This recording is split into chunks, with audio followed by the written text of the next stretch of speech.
இந்த வீட்டில் கண்டஸ்டன் கிட்ட அதை கொண்டாடுறாங்க. சரி எந்த அளவுக்கு கொண்டாடுறதுக்கு எதிராகவும் புரட்சிகள் நடப்பது இன்று இரவு.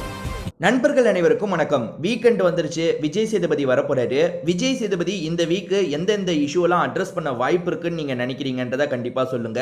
கண்டிப்பா சாண்ட்ரா கனிக்கு ஒரு சண்டை வந்தது பாத்தீங்களா, அதுல யார் பக்கமாவது ஸ்டாண்ட் எடுப்பாரு. எனக்கு தெரிஞ்சு கனி பக்கம் தான் ஸ்டாண்ட் எடுப்பாருன்னு நினைக்கிறேன்.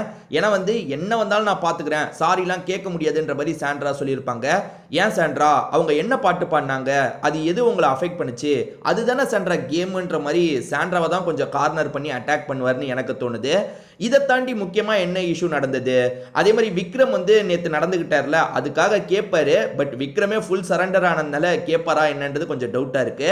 நேத்து ஒரு விஷயம் நடந்ததுங்க, சூப்பரான விஷயம். இந்த எஃப்ஜே பயங்கரமா பண்ணா, ரெண்டு பேரும் எக்ஸ்போஸ் பண்ணா நேத்து. ஒன்னு அரோராவோட கேமை எக்ஸ்போஸ் பண்ணா, இன்னொன்னு விக்ரமோட கேமை எக்ஸ்போஸ் பண்ணா.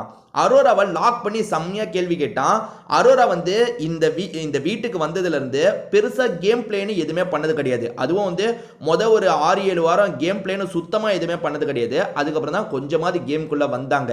அப்படிப்பட்டவங்க எஃப்ஜேவை அந்த இதுல ஒஸ்ட்டுக்கு நாமினேட் பண்ணோன்னா இவன் செம்மையா டென்ஷன் ஆயிட்டான். இப்ப வெளியே அதாவது கானா வினோத்தும் சாண்ட்ராவும் நேற்று ஜெயில இருந்தாங்கல்ல, அவங்க கிட்ட புலம்பிட்டு இருக்கான். முதல்ல அரோரா கிட்டே நேரடியா கொஞ்ச நேரம் சண்டை போட்டான். அப்படி சண்டை போடும் போதே அரோராவோட கேம் எல்லாம் சூப்பரா இவன் எக்ஸ்போஸ் பண்ணா. அதுக்கப்புறம் வெளியே சாண்ட்ரா கிட்டயும் வினோத் கிட்டயும் புலம்பிட்டு இருக்கான். என்ன தெரியுமா புலம்புறான், அரோராலாம் என்ன ஒஸ்ட் பர்ஃபார்மன்ஸ்னு சொல்றா, அந்த கொடுமையை நான் எங்க போய் சொல்லன்ற மாதிரி சொல்றான். ஏன்னா அரோரா தான் இருக்கிறதுலே ஒஸ்ட். இதுக்கப்புறம் இது வரைக்கும் அவன் வீட்டில் என்ன பண்ணியிருக்கா, எதுவுமே பண்ணது கிடையாது அப்படின்ற மாதிரி எல்லா விஷயத்தையும் போட்டு உடைக்கிறான். இதை தாண்டி இவனுக்கு ஏற்கனவே ஒரு கடுப்பு இருக்குன்னு சொன்ன பார்த்தீங்களா, அந்த கடுப்பை வெளிப்படுத்துறான். அதுல இவன் வெளிப்படுத்துறதுல சில கரெக்டான பாயிண்ட்டும் இருக்குங்க.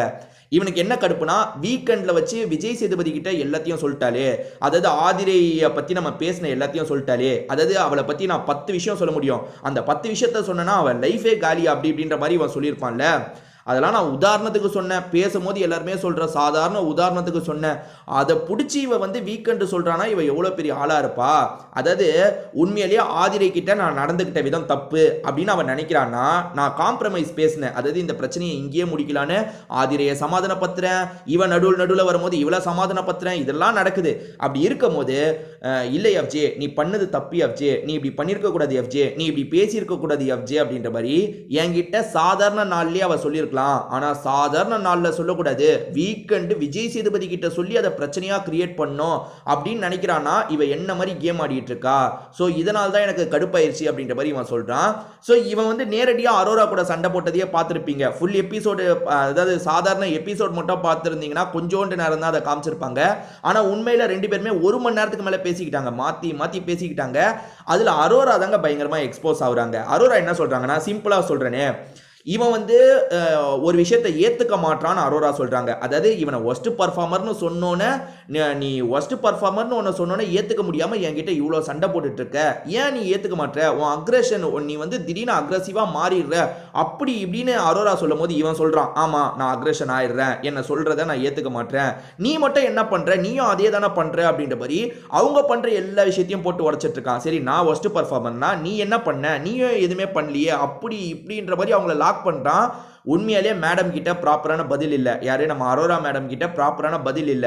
அரோரா மேடம் ப்ராப்பரான பதில் இல்லைன்னா சுத்தி விடுவாங்கல்ல, அதே மாதிரி இவன் அக்ரெஷனா இருக்கான், எல்லாத்தையும் சொல்றாங்க. இவனே ஆமா நான் அப்படிதான் இருக்கேன், நீ என்ன பண்ற, நீ என்ன கேம்னு ஆடிட்ட, என்ன சொல்ற அளவுக்கு நீ என்ன கேம்னு ஆடிட்ட அப்படி இப்படின்னு திரும்ப திரும்ப லாக் பண்ணிட்டு இருக்கான். ஒரு ஸ்டேஜில் இவன் அந்த இதெல்லாம் ஆர்குமெண்ட்லாம் முடிச்சுட்டு போனோன்னா லைட்டாக அப்படியே கண்ணீர் வந்துருச்சு.